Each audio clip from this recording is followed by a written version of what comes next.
किसी गांव में एक गरीब हारी अपनी बीवी और बेटे के साथ रहता था। वो अपने बेटे को पढ़ा लिखा कर बड़ा आदमी बनाना चाहता था। उसने अपने बेटे को पढ़ने डॉक्टरी की तालीम के लिए शहर भेजा। खुद सारा दिन काम करके सारे पैसे उसे भेजता था।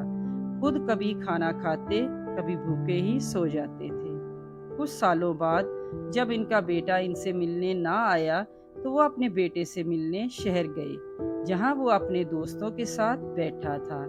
जब इनके माँ बाप इनसे मिलने आए, तो दोस्तों ने पूछा कि ये कौन लोग हैं। तो डॉक्टर यानी हारी के बेटे ने जवाब दिया कि ये मेरे घर के मुलाजमीन हैं। माँ बाप के पैरों तले जमीन निकल गई। वो उनको बाहर लेकर आया और उनसे ऊंची आवाज में बदतमीजी करने लगा। तो हारी ने अपने बेटे से कहा, बेटा, तेरी माँ तुमसे मिलने के लिए रोती तड़पती रहती थी। तुम मिलने नहीं आए तो हम आ गए। डॉक्टर ने अपने माँ बाप को वापस गांव भेज दिया। वही औलाद रुलाती है आज, वही औलाद रुलाती है आज, कभी मांगा था दुआओं में जिसे। हारी बूढ़ा हो चुका था, कमाने के काबिल नहीं था, बस रोते रहते और अपने बेटे को याद करते रहते थे। और वो वहाँ नाफरमान औलाद शहर में मौज मस्ती करता था। अपने माँ बाप की फिक्र ही नहीं थी। उसने अपनी पसंद से शादी भी शहर में कर ली, वालिदैन को बुलाया तक नहीं। कुछ सालों बाद वो फिर अपने बेटे से मिलने शहर गए। वहाँ उसने फिर इनको धक्के देकर निकाल दिया। वापसी में इन दोनों का एक्सीडेंट हो गया और वो अल्लाह को प्यारे हो गए।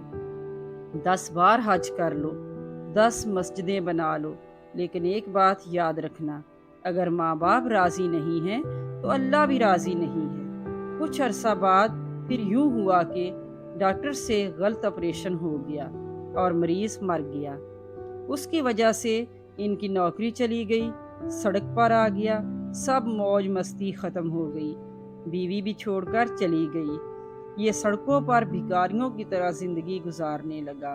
कभी लोग धक्के देकर निकालते तो कभी पागल समझते थे। इसकी जिंदगी अजाब बन गई। कहते हैं ना, अल्लाह की लाठी बेज़बान होती है। उसको अपने माँ बाप से किया हुआ रवैया याद आया और रोता तड़पता रहता था और तड़पते तड़पते मर गया। अपने माँ बाप की नाफरमानी करने वाली औलाद की दुनिया भी अजाब होती है और आखिरत भी।